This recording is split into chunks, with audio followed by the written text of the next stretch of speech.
작가 조정래.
주요 내용입니다. 항생제에 반응하지 않는 슈퍼박테리아 감염 환자가 국내 13개 병원에서 60여 명이 집단으로 발견됐습니다. 이번에 발견된 슈퍼박테리아는 다른 균주에도 내성을 전달하는 위험한 종류의 세균으로 알려졌습니다. 장마 전선이 북한 땅으로 올라가면서 49일 동안 지속된 사상 최장기 장마가 오늘로 끝났습니다. 하지만 지역에 따라 기습폭우가 내리는 현상은 당분간 계속될 전망입니다. 오늘 하루 인천공항을 통해 14만 8천 명이 출국하거나 입국해 이용객이 사상 최다를 기록했습니다. 아이들 방학이 예년보다 짧아지면서 성수기에 여행을 떠나는 피서 쏠림 현상이 갈수록 심해지고 있습니다. 우리 해군의 주력 잠수함인 214급 잠수함이 사상 최초로 국민에게 모습을 드러냈습니다. 수면을 뚫고 수백 킬로미터 밖의 목표물을 타격하는 잠대지 미사일의 발사 모습도 공개됐습니다. 미국 오바마 대통령이 25년 만에 거부권을 행사해 아이폰4와 아이패드2의 미국 내 수입이 계속 허용되도록 결정했습니다. 이들 제품은 삼성의 특허를 침해한 것으로 인정돼 국제무역위원회로부터 미국 내 수입이 금지됐었습니다. 국정원 국정조사 정상화를 위해 여야가 오늘 오후 회동을 가졌지만 증인 채택과 관련한 합의에 실패했습니다. 국정조사 특위는 내일 국정원 기관 보고를 받고 협의를 계속하기로 했습니다. 뉴스데스크 바로 시작합니다. 이 광고가 나가는 10초. 갤럭시 S4 LTE는 이미지 최대 175장을 다운받을 수 있습니다. 삼성 갤럭시 S4 LTE가 8시를 알려드립니다. 시청자 여러분 안녕하십니까? 기존 항생제로는 치료되지 않는 신종 슈퍼박테리아가 집단으로 발견돼 비상에 걸렸습니다. 지금까지 확인된 보균자는 63명. 이에 따라 보건당국은 보균 환자를 긴급 격리시키는 등 대책 마련에 나섰습니다. 오늘 첫 소식 김장훈 기자가 보도합니다. 질병관리본부는 국내 병원 13곳의 환자 60여 명에게서 새로운 종류의 슈퍼박테리아를 발견했다고 밝혔습니다.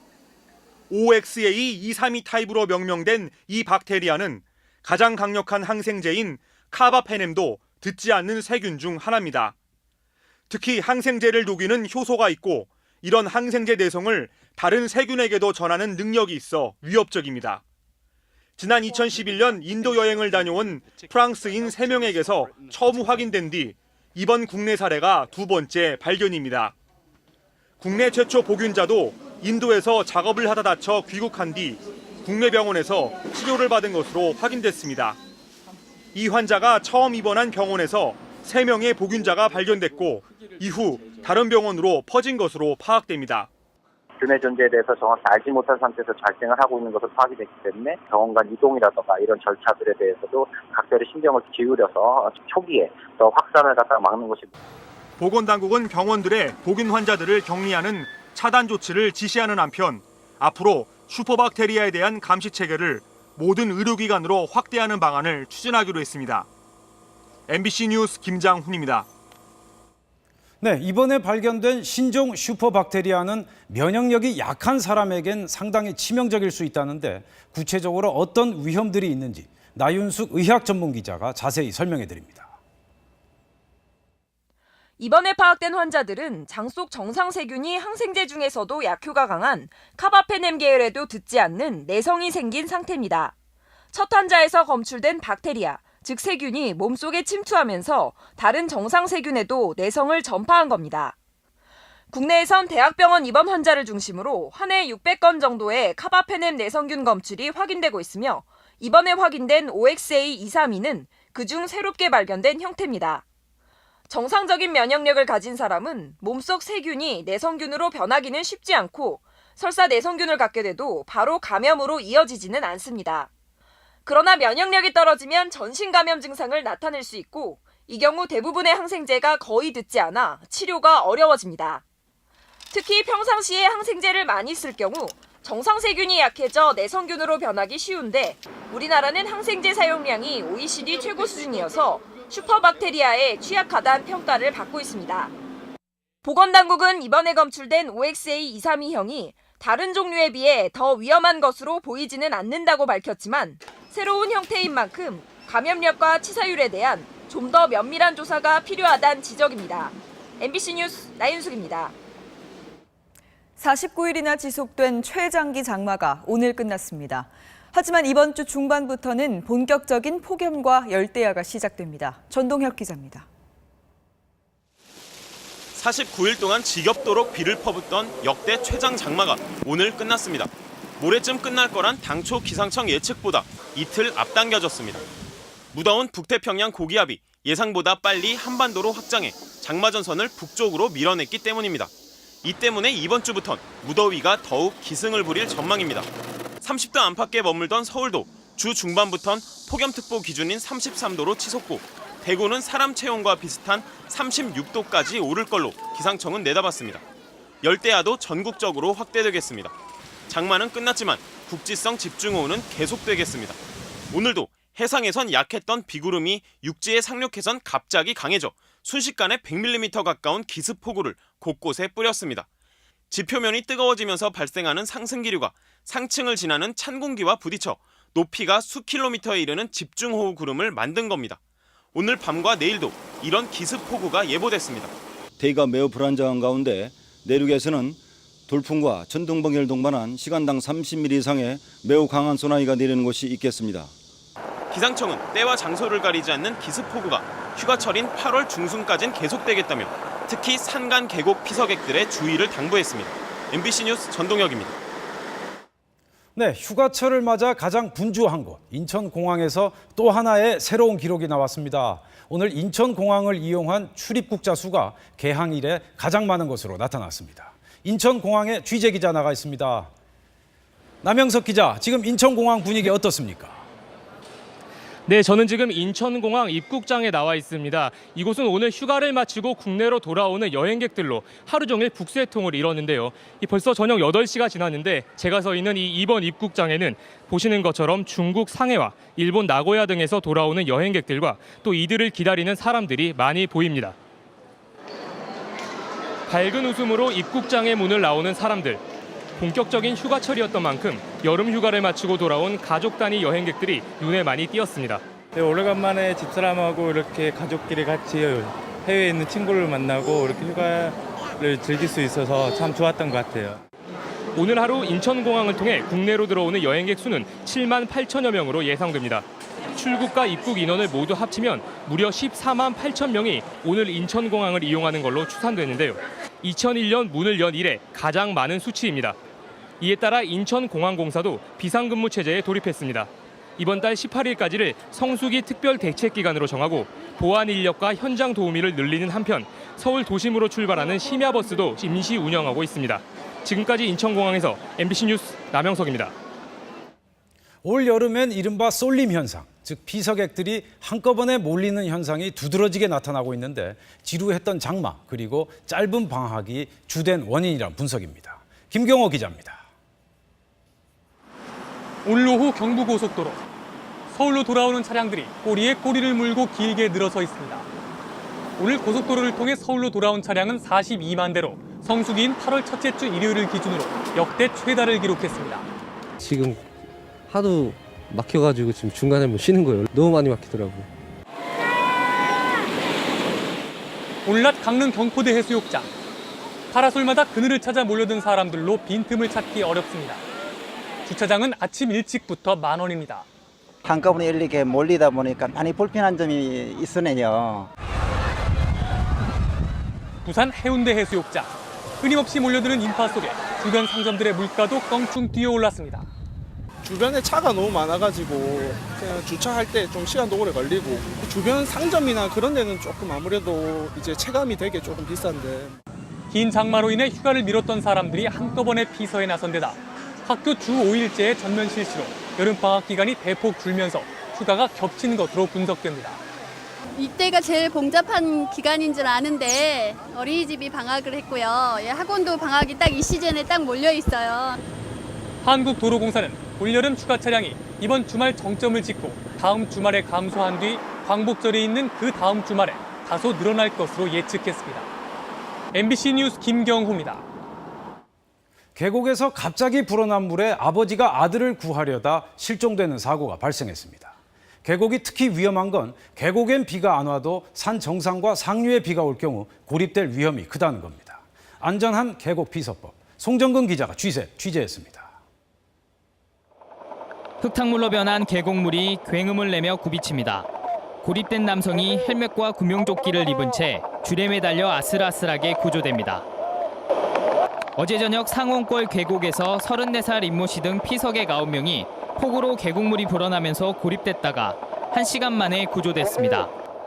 지리산 피악골에서는 아들을 구하러 불어난 계곡물에 들어간 41살 박모 씨가 실종됐습니다. 사고가 났을 당시 시간당 60mm에 이르는 강한 국지성호우가 내리면서 계곡물이 급격히 불어났습니다. 계곡물이 불어나니까 이제 아기를 안고 업고서 나왔어요. 아기는 구했는데 그 사이에 이제 아버지는 이제 못 따라오고. 이들 사고의 공통점은 산 꼭대기에 갑자기 쏟아진 폭우. 물놀이를 하던 계곡에 비가 내리지 않아도 상류에 소나기가 내리면 산등성이 등 높은 곳으로 대피해야 합니다. 또 계곡에서 야영이나 물놀이를 할 경우 안내방송과 기상정보를 수시로 파악하고 음주를 자제해 판단력을 유지해야 합니다. 비가 많이 오면은 1차적으로 빨리 대피를 하는 것이 제일로 우선이고 다음은 어떤 그 궤도요원의 지시가 있었을 때는 지시를 따라주는 것이 그 어떤 그 사고를 예방하는 데 큰 도움이 되겠습니다. 또 얕은 물이라도 급류에 휩쓸리면 위험한 만큼 물살이 센 곳을 피해야 하고 눈에 잘 띄는 색깔의 옷과 손전등 등을 준비해야 합니다. MBC 뉴스 송정근입니다. 열대야가 계속됐던 어젯밤 곳곳에서 정전사고가 속출했습니다. 횟집에선 죽은 물고기가 수조 안에 둥둥 떠다닐 정도였는데 냉방기를 너무 많이 사용한 게 결정적인 원인이었습니다. 홍신영 기자입니다. 횟집 수조 안에 죽은 생선들이 쌓여 있습니다. 냉장고 안 아이스크림은 힘없이 녹아내리고 정육점 고기들도 못 쓰게 돼버렸습니다. 전기가 한 5시간 이상 안 들어오다 보니까 고기가 다 녹았어요. 녹아갖고 이거는 지금 다 폐기 처분을 해야 되거든요. 어젯밤 인천 청라지구 상가단지에 정전사고가 발생해 상점 10여 곳과 주택 90여 가구에 6시간가량 전기 공급이 끊겼습니다. 주말 저녁 시간이라 상인들의 영업 손실이 컸습니다. 전기가 나가면 안 되는 거예요. 장사하는 사람 다 죽으라는 거잖아. 전체가 다 식당인데 이쪽으로. 한국전력 측은 냉방기 사용이 늘면서 변압기에 과부하가 걸려 사고가 났다며 용량이 큰 변압기로 교체해 전력 공급을 재개했다고 밝혔습니다. 지난 1일에는 인천 주안동에 있는 아파트 210여 가구가 변압기 과열로 4시간여 동안 정전됐고 지난달 30일에도 대구 수성동에 있는 아파트 130여 가구가 역시 변압기 과열로 정전되는 등 비슷한 사고가 잇따르고 있습니다. 전력거래소는 무더위와 열대야가 이어지면서 8월 셋째 주가 올여름 전력 수급의 최대 고비가 될 것으로 예측했습니다. MBC 뉴스 홍신영입니다. 어젯밤 용인의 한 아파트 단지에서 난데없이 곰이 나타나 주민들이 깜짝 놀라는 소동이 벌어졌습니다. 인근 사육장에서 탈출한 새끼곰이었는데 곧바로 생포됐습니다. 손영 기자가 취재했습니다. 새끼곰 한 마리가 소방대원을 피해 이리저리 뛰어다닙니다. 마취 총을 맞은 새끼곰이 잠시 비틀거리는 듯 하더니 소방대원들이 친 그물을 피해 공사장 건물 위로 숨었다가 다시 내려와 달아납니다. 어젯밤 10시 반쯤 경기도 용인의 한 아파트 단지 주차장에 1년생 반달곰이 나타났습니다. 40kg밖에 나가지 않는 새끼곰이었지만 주민들은 놀란 가슴을 쓸어내렸습니다. 왔다리 갔다리 하다가 그 보니까 반달곰이더라고. 그 소리 지르니까 이제 밑으로 우리 지하로 밑으로 해갖고 저 아래 노인정까지 도망갔어요. 생포된 곰이 있었던 곳은 아파트에서 2km가량 떨어진 곰 사육농장. 낡은 쇠창살을 뜯어내고 탈출한 겁니다. 제가 밤에 올라가서 확인을 하니까 작은 곰이 있는 데가 하나가 창이 휘어져서 그냥.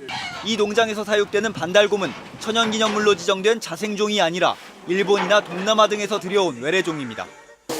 경찰은 이 농장에서 작년에만 2차례나 반달곰이 탈출한 전력이 있다며 농장 주인의 과실 여부를 조사하고 있다고 밝혔습니다. MBC 뉴스 손영입니다. 최근 고려대학교에서 성추문 사건이 잇따라 발생해 파문이 일었습니다. 교수가 여학생을 성추행했다는 의혹이 추가로 제기됐습니다. 이준범 기자가 보도합니다. 고려대학교는 최근 보건과학대 소속의 한 교수가 여학생을 성추행한 의혹이 있다는 사실을 재단 이사회에 보고했다고 밝혔습니다. 학교 측에 따르면 해당 교수는 교내에서 연구나 진로 상담을 하면서 여학생에게 부적절한 신체 접촉을 한 의혹을 받고 있습니다. 피해 여학생의 신고로 교내 양성평등센터가 조사를 벌였고 대학 측은 해당 교수를 징계위원회에 회부하기로 결정했습니다. 고려대 관계자는 사실관계를 확인해 징계 여부와 수위를 결정할 방침이라며 최대한 신속하게 결론을 내리겠다고 밝혔습니다. 이런 게 자꾸 이제 재발된다는 거는 학교 차원에서 뭔가 이제 좀 구조적인 대책을 내릴 때도 되지 않았나 하는 요구하는 사람들이 조금 이제. 2년 전 의대 남학생 3명이 동기 여학생을 집단 성추행한 사건으로 큰 파문에 휩싸였던 고려대학교. 지난달엔 같은 학교 여학생 19명을 성추행한 혐의로 남학생이 경찰에 고발됐고 연구실에서 여학생들의 신체를 몰래 촬영한 혐의로 수사를 받았던 경영대학교 교수는 지난 1일 사직하는 등 잇따르는 성추문으로 학교 측은 당혹감을 감추지 못하고 있습니다. MBC 뉴스 이준범입니다. 잠수함. 바닷속으로 은밀히 침투해 적을 기습 공격할 수 있는 현대전의 핵심 전력입니다. 우리 해군이 잠수함 전력 증강 계획과 함께 처음으로 주력 잠수함의 내부를 공개했습니다. 정준희 기자가 취재했습니다. 수면을 뚫고 나온 미사일이 수백 킬로미터 밖 목표물을 정확하게 파괴합니다. 우리 해군의 주력 214급 잠수함의 기습 타격 능력입니다. 배수량 1,800톤 214급 디젤 잠수함은 뛰어난 정숙성으로 2주 동안 잠항하며 작전 수행이 가능합니다. 가상의 적함정 출현 상황.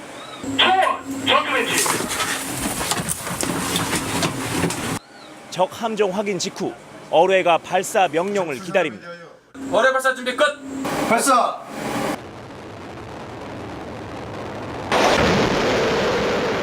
조국의 가장 깊은 바닷속에서 북한의 해상 도발을 억제하고 우리의 국익을 지키는 데 핵심적인 역할을 수행하고 있습니다.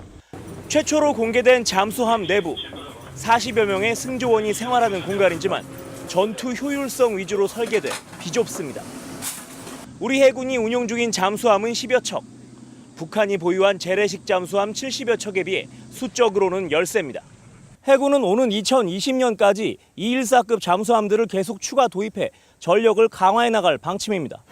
더 나아가 2020년대에는 수직 발사대를 갖춘 3,000톤급 잠수함 9척을 전력화해 주변국의 해양 위협에 대응하는 방안을 추진하기로 했습니다.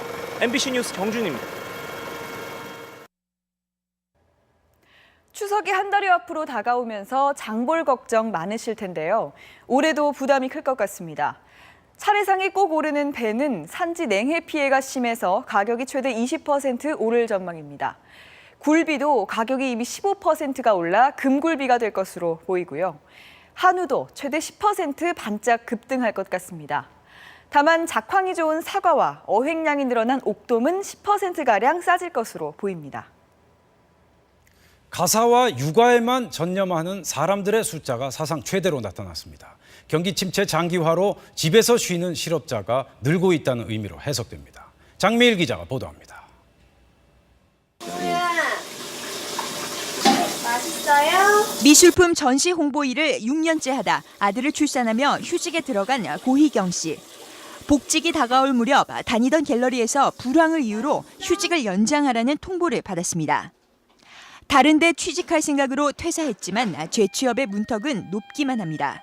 아예 일을 앞으로 못할 수도 있겠다라는 생각은 아직은 안 해봤어요. 어떻게든 뭐 일을 할 수는 있지 않을까 생각은 하고 있는데. 통계청 조사 결과 가사와 육아에만 전념하는 사람들이 722만 명으로 사상 최대를 기록했습니다. 15세 이상 인구 6명 중 1명꼴입니다.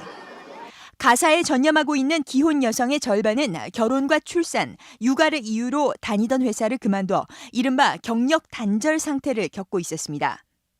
경제가 위기를 겪을 때마다 가사 전념자가 늘었던 과거 사례에 비춰 경기 침체가 장기화되면서 비자발적인 실업이 늘었다는 분석도 있습니다.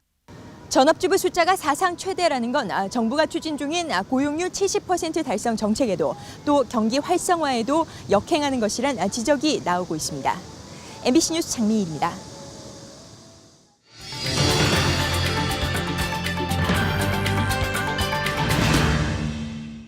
네, 미국의 오바마 대통령까지 애플사 감싸기에 나섰습니다. 얼마 전 국제무역위원회가 애플사의 구형 스마트폰이 삼성 특허를 침해했다며 미국에서 판매하지 말라는 결정을 내렸는데 오바마 대통령이 이 같은 결정을 거부하면서 파장이 커지고 있습니다.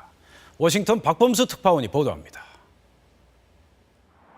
2달 전 국제무역위원회 ITC는 아이폰 4와 아이패드 2 등 애플의 구형 제품들이 삼성전자의 3세대 이동통신 특허를 침해했다며 미국 내 수입 금지를 결정했습니다. 하지만 버락 오바마 대통령은 이 같은 국제무역위원회의 결정을 받아들이지 않고 거부권을 행사했습니다. 삼성전자의 특허는 누구나 사용할 수 있는 표준 특허로 애플도 특허를 사용할 수 있다는 것이 오바마 행정부의 주장입니다. 미국 경제의 경쟁 여건과 소비자들에게 미칠 영향을 고려했다고도 밝혔습니다. 애플은 오바마 행정부에 박수를 보낸다며 환영했습니다. 준사법적 독립기구인 국제무역위원회의 결정을 대통령이 거부한 것은 지난 1987년 이후 25년 만에 처음으로 매우 이례적입니다. 애플의 입장을 옹호하는 미국 민주당과 공화당 일부 의원들의 압박과 미국 거대 통신기업들의 로비가 성공한 것이라는 분석입니다. 자유무역을 외치던 오바마 대통령이 자국 기업의 이익이 걸린 사안에 대해선 보호무역을 선택하고 있다는 비판도 나오고 있습니다. 워싱턴에서 MBC 뉴스 박범수입니다. 기업 간 특허 분쟁 문제에 미국 대통령이 직접 나섰다. 이거 뭔가 심상치 않아 보입니다. 이 때문에 미국 정부가 삼성을 보호무역의 표적으로 삼은 게 아니냐는 우려가 나오고 있습니다. 조현영 기자가 보도합니다. 미국 국제무역위원회 ITC는 지난해 10월 삼성전자가 애플의 특허 일부를 침해했다고 예비 판정했습니다. 휴대전화 사용자의 손동작을 반영해 터치스크린의 정확성을 높이고 화면이 겹쳤을 때 반투명으로 두 화면 모두 볼 수 있게 하는 기술, 사각형이지만 귀퉁이가 둥근 디자인 등 모두 4가지입니다. 애플의 안방인 미국에서 오는 9일 최종 판정이 예정돼 있습니다. 한 건이라도 특허를 침해했다고 결정되면 삼성 갤럭시 S2 등 해당 제품의 미국 수입이 전면 금지되는데 예비 판정이 뒤집힌 경우는 많지 않습니다. 다만 해당 제품들은 구형 모델들로 삼성 매출에 결정적인 타격은 없을 것으로 예상되는 가운데 오바마 대통령이 애플과의 형평성을 고려해 또다시 거부권을 행사할 가능성도 있습니다. 삼성전자는 ITC의 결정을 오바마 대통령이 뒤집은 데 대해 유감을 나타내며 법적 대응을 포함해 동원 가능한 모든 조치를 검토하고 있다고 밝혔습니다. MBC 뉴스 조현용입니다. 요즘 미국에선 성추문을 일으켜 퇴진했던 정치인들이 잇따라 정치 무대로 화려하게 복귀해 논란이 일고 있습니다. 워싱턴 문호철 특파원입니다. 2년 전 알몸 사진 트윗으로 의원직을 물러났던 앤서니 위너. 그럼에도 불구하고 지난 5월 뉴욕시장 출마 선언 직후 지지율이 급등했고 최근까지도 1위를 지켜왔습니다. 그러나 20대 여성들과 또다시 부적절한 사진과 외설적인 대화를 나눈 사실이 드러나면서 위기를 맞았지만 배심 좋게 버티고 있습니다. People are watching me, they're pressuring me, they're asking me tough questions, they're raking me over the coals. This is what you have to put up with when you're mayor. 뉴욕 검찰총장 시절 월가의 저승사자로 불렸던 엘리어스 피처 전 뉴욕 주지사는 현재 가장 유력한 뉴욕시 감사관 후보입니다. 스피처는 5년 전 시간당 $1,000의 최고급 콜걸과 성매매한 사실이 불거져 불명예 퇴진했던 인물입니다. You're not going to vote for Anthony Weiner. Can you just say that now? You don't think he should be mayor of New York? Fair point. That is correct. 마크 샌퍼드는 4년 전 아르헨티나 여성과의 불륜이 불거진 뒤 부인과 함께 고백 기자회견을 갖고 주지사직을 물러났습니다. 그러나 이후 샌퍼드는 조강지처를 벌이고 내연녀와 결혼했으며 올 연방 하원 선거에서 완승을 거두면서 화려하게 부활했습니다. 이 같은 현상을 놓고 국민들이 정치인에게 거는 기대가 애초부터 낮기 때문이라는 분석부터 언론의 흥미 위주의 보도가 문제라는 지적까지 함께 이어지고 있습니다. 워싱턴에서 MBC 뉴스 문호철입니다. 10대 청소년이 충동적으로 승용차를 훔친 뒤 경찰 순찰차들과 영화 같은 심야 추격전을 벌였습니다. 블랙박스에 포착된 아찔한 추격 장면, 윤주화 기자가 보도합니다. 순찰차를 따돌린 흰색 승용차가 무서운 속도로 시내를 질주합니다. 얼마 못 가 경찰에 포위되지만 액션 영화의 한 장면처럼 뚫고 내달립니다. 신호대기 중인 차량을 피해 역주행하는가 하면 멋대로 중앙선을 넘나들고 신호를 무시하며 아찔한 추격전을 연출합니다. 출동한 경찰 순찰차 6대를 따돌리고 무려 30km를 내달린 승용차는 순찰차가 뒤를 들이받고 나서야 도주 행각을 멈췄습니다. 도주하는 과정에서 경찰 순찰차를 추돌하고 역주행, 중앙선 침범을 예사로 하면서 계속 질주하는 등 정말 위험천만한.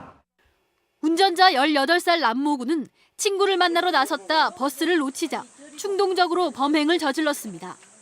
버스를 놓친 피의자는 이곳에서 문이 열려있던 차를 훔쳤다고 그대로 달아났습니다. 경찰은 남군에 대해 절도와 무면허, 공용물건 손괴 혐의로 구속영장을 신청했습니다. MBC 뉴스 윤주화입니다. 항상 볼 때마다 아슬아슬 위험한 이삿짐 운반용 사다리 차량. 오늘 이 사다리 차량이 넘어져 아파트에 주차해 있던 차량들을 덮치는 사고가 발생했습니다. 장유진 기자가 취재했습니다.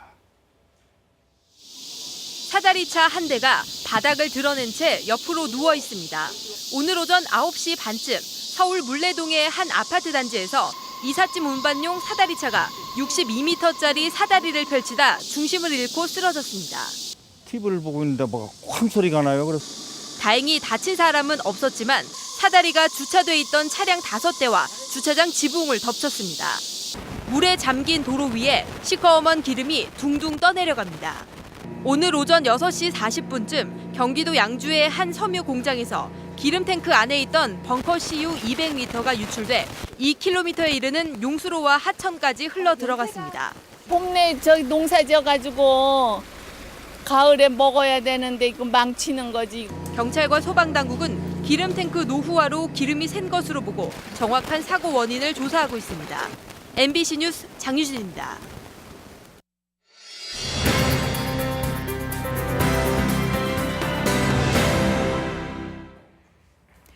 여름방학을 맞은 우리 학생들, 살 빼기나 영어 학습 같은 다양한 체험 활동을 선택하는데요. 특이하게도 물과 음식이 없는 부족한 상황을 직접 겪어보는 기아 체험을 하는 학생들도 있습니다. 사서 하는 고생, 서유정 기자가 취재했습니다. 인천항에서 배로 2시간 반 떨어진 외딴섬 6도. 사흘 동안 머물 텐트를 세우는 걸로 기아 체험을 시작합니다. 생존에 필요한 먹거리를 익힐 불은 직접 부싯돌을 긁어 피워야 합니다. 어떻게 꺼지려고 해 이거. 수많은 실패 끝에 작은 불똥이 넉넉한 불꽃으로 피어나자 환호성이 터집니다. 땅거미가 지고 허기가 몰려오는데 줄임배를 채울 감자와 고구마도 거저 주어지지 않습니다. 산과 들을 헤매 직접 찾아와야 합니다. 더운 날씨에 팍팍한 고구마를 넘기느라 목이 메이지만 물조차 마음껏 마실 수 없습니다. 7, 8명의 한 팀에 사흘 동안 허락된 물은 단 10리터. 반컵도 안 되는 물을 조심스레 받아 양침물, 세숫물, 식수로 사용합니다. 너무 막 오랜만에 마시니까 달콤하고 물이. 모두가 잠든 캄캄한 새벽녘. 어디선가 총성이 울립니다. 전쟁 난민의 삶을 체험하는 시간. 잡히지 않으려면 어두컴컴한 산으로 피해야 합니다. 다리도 아프고 그런데 걔들은 맨날 그러니까. 기아선상에서 허덕이는 사람은 전 세계 8억 6천만 명. 전쟁 난민도 4,500만 명에 달합니다. 기부를 하든가 현지에 파견돼서 도와주든가 그렇게 하면은 그 친구들이 조금이나마 힘을 낼 수 있을 것 같아요. 사서 고생한 사흘이지만 캠프 참가자들은 함께 사는 세상에 가치를 배워 돌아갑니다. MBC 뉴스 서유정입니다. 이와는 반대로 아무것도 하지 않고 자연의 품에서 여유롭게 쉬기만 하는 체험 아닌 체험도 있습니다. 몸과 마음이 스트레스에서 해방되는 숲속 생활, 박소희 기자가 소개합니다. 이른 산이 되고요.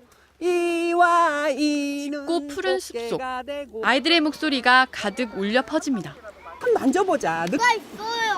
책에서나 봤던 광대 노린재를 만나고 수십 년 세월을 간직한 나무의 감촉을 느껴보는 숲은 그야말로 자연의 교실입니다. 공부와 경쟁에 내몰렸던 청소년들은 숲에서 여유의 가치를 배웁니다. 평온하고 아무것도 안 한다고 생각하니까 그냥 기분이 좋아요. 생업에 지친 어른들에겐 간단한 건강검진에 맨발로 걷기, 요가까지 맞춤형 코스가 제공됩니다.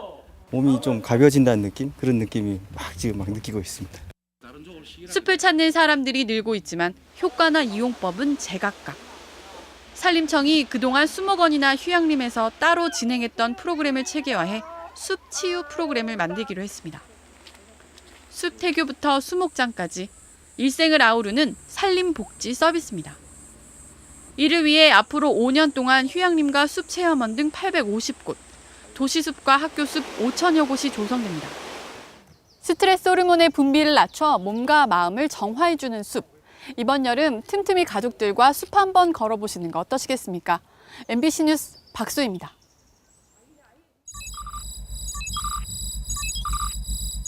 이처럼 사람을 스캔해서 모형을 만든다고 하면 조금 무서운 기분이 들기도 하는데요. 스캔한 입체 모형을 이용해서 장애인의 의수를 만들고 또 수술에 활용해서 사람의 목숨을 살리기도 한다고 합니다. 의료기술에 접목되는 3D 프린터의 세계, 정신혜 기자가 전해드립니다. 숨만 쉬면 기도벽이 무너지는 희귀병을 갖고 태어난 카이바. 미국의 한 대학이 2살 된 이 아이를 위해 특별한 기도 유지 장치를 만들었습니다. 3D 프린터로 만든 겁니다. 수술은 대성공. 이식된 지 1년이 지난 지금까지 정상인처럼 숨쉬고 있습니다. Something actually worked and was able to save our son's life. 코뼈 속 부비동암을 앓는 환자의 얼굴뼈를 3D 프린터로 출력한 모형입니다. 국내 한 대학병원이 이 모형의 도움을 받아 실제 절제할 뼈의 범위 등을 정교하게 확인해 수술 부작용을 최소화했습니다. 들어가기 전에 이렇게 보면서 내가 이쪽을 지금 잘리는데 방향이 어떻게 들어가고 뼈 두께를 실제로 이렇게 보고 공을 던지고 동전을 짚고 연필을 잡은 이 손은 남아프리카 공화국의 한 목수가 3D 프린터를 이용해 만든 인공 손입니다. 기존 의수가 수백만 원에 달하는 데 반해 이 3D 프린터 의수는 10만 원대에 불과합니다. I can throw a ball. I like my railway. 의학계는 나아가 3D 프린터를 이용해 뼈와 귀, 근육은 물론 간이나 심장 같은 인공 장기도 만들 수 있을 걸로 기대하고 있습니다. MBC 뉴스 정신혜입니다. 지난 2005년부터 개통된 고속도로 14개가 당초 예상 통행량에 크게 미치지 못하는 것으로 드러났습니다. 통행량 예측부터 틀렸기 때문인데 계속 반복되는 문제라고 합니다. 그 이유를 이남호 기자가 취재했습니다. 2006년 완공된 장성 담양간 고속도로입니다. 총 사업비 5,100여 원이 투입됐지만 이용하는 차량은 드뭅니다. 한 10분의 1 수준? 굉장히 적죠, 거기는. 이곳만이 아닙니다. 진주 통영 48%, 익산 장수 22% 등 2005년 이후 개통된 고속도로는 모두 예측량이 틀렸고 그나마 가장 비슷하게 맞춘 곳이 62%에 불과합니다. 2005년 이후에 정부 예산으로 건설된 14개 고속도로의 실제 교통 수요량이 예측 조사의 40.4%밖에 되지 않습니다. 왜 이런 일이 반복될까? 도로건설공사는 대부분 지역 정치인의 선심성 공약에서 시작되고 수요 예측은 사업의 필요성을 뒷받침할 뿐인 경우가 대부분입니다. 업체 입장에서는 정치인과 발주처의 입김에서 자유로울 수 없습니다. 수요 예측 기간은 느릴 수밖에 없는데 사업을 발주한 기관의 이해나 요구를 반영하지 않고 정확히 수요 예측을 하게 되면 다음부터는 이런 회사들은 이런 연구기관들은 수요 예측에 참여를 못하게 하는. 또 수요 예측은 공공사를 따내기 위한 전초전 정도로 생각하는 업계 관행도 문제입니다. 사실 수요 예측을 하는 용역은 이득을 낼 수 있는 구조가 없어요. 예산 자체도 굉장히 박해요. 근데 실시 설계를 해야 그나마 저기 한데. 정치권에서는 수요 예측이 틀린 업체를 처벌하는 방안을 논의하고 있지만 근본적인 해결책은 아니란 지적이 나오고 있습니다. MBC 뉴스 이남호입니다. 민주당이 장외투쟁에 나선 지 나흘째인 오늘 여야 원내지도부가 회동을 갖고 국정원 국정조사 일정을 일부 재개하기로 합의했습니다. 새누리당과 민주당은 원내대표와 수석부대표, 국정조사특위 간사가 참석하는 회담을 열어 국정원의 기관보고는 내일 예정대로 실시하고 쟁점인 청문회 증인 채택 문제는 내일까지 계속 협의하기로 했습니다. 정부는 개성공단 정상화를 위한 마지막 실무회담 제의에 대해 북한이 일주일째 침묵하는 것과 관련해 우리 국민의 인내심도 한계에 다다르고 있다면서 회담 수용을 거듭 촉구했습니다. 통일부는 대변인 성명을 통해 북한이 진정으로 개성공단이 남북관계 시금석이라고 여긴다면 침묵이 아니라 책임 있는 말과 행동으로 의지를 보여야 한다며 이같이 밝혔습니다.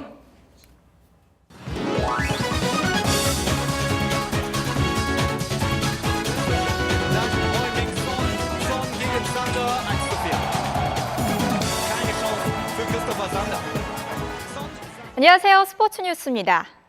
메이저리그 신시내티의 추신수 선수가 시즌 15번째 홈런을 터뜨렸습니다. 올 시즌 첫 투런 홈런인데요. 정규묵 기자가 전해드립니다.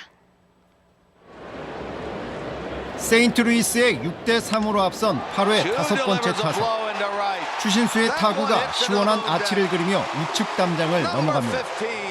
12일 만에 터진 시즌 15호 쐐기 홈런.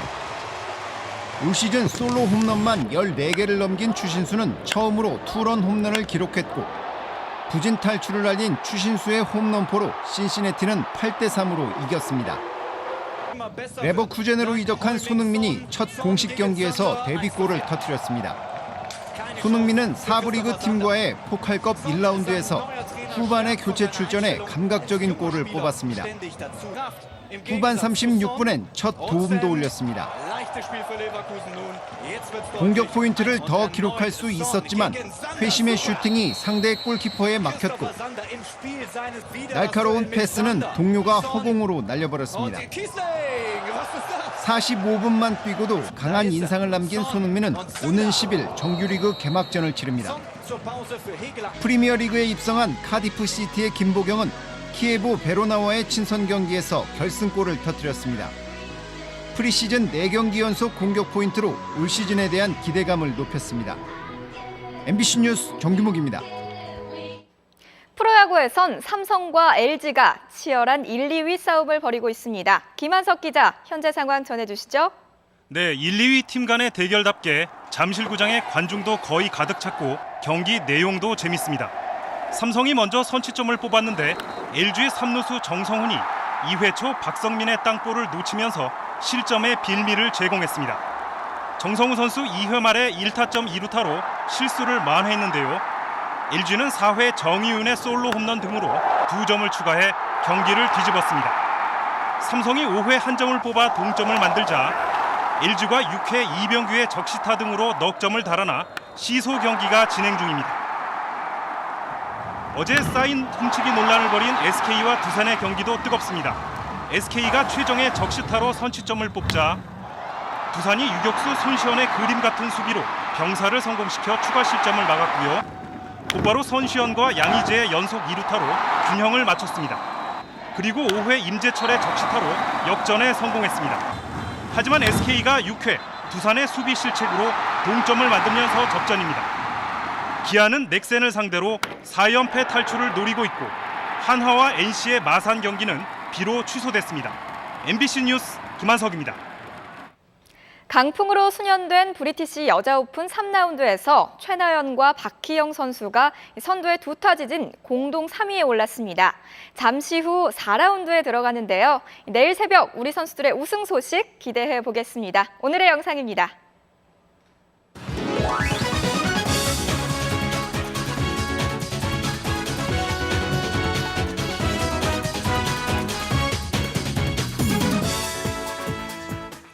지긋지긋하던 올 장마가 드디어 오늘 끝났습니다. 무려 49일 만으로 기상 관측 이래 가장 길었는데요. 이제부터는 무더위와 열대야가 더욱 심해지겠습니다. 오늘 밤에도 이렇게 보시는 것처럼 많은 지역에 열대야가 나타나겠는데요. 제주시는 무려 24일째 밤무더위가 계속되겠고 대구는 8일째, 서울도 나흘째 열대야 현상이 나타나겠습니다. 또 장마는 끝났지만 강한 소나기를 주의하셔야겠습니다. 내일도 내륙지방 곳곳에 기습 호우가 쏟아질 수 있으니 산간이나 계곡에서 야영하시는 분들은 갑자기 변하는 날씨에 주의를 잘 기울이셔야겠습니다. 지금 이 시각에도 전라도라든지 경남 해안 곳곳에는 강한 소나기가 내리고 있는데요. 내일도 북태평양 고기압 가장자리에서 대기 불안정이 계속되겠습니다. 내일도 아침부터 오후 사이 한두 차례 강한 소나기가 오겠고 오지 않을 때는 무덥기만 하겠습니다. 낮 기온 서울 31도, 전주와 광주가 32도, 대구 34도까지 치솟으면서 오늘만큼 무더울 것으로 기상청은 전망하고 있습니다. 물결은 모든 바다에서 0.5에서 1.5m로 잔잔하게 일겠습니다. 이번 주 중반에는 서울 지방 기온도 33도 안팎까지 치솟으면서 무척 무더울 것으로 전망됩니다. 내일 베이징도 34도, 도쿄는 31도까지 오르면서 만만찮게 덥겠습니다. 모스크바와 런던에서는 비가 올 것으로 예상되고요. 내일 뉴욕과 로스앤젤레스는 맑겠습니다. 날씨였습니다.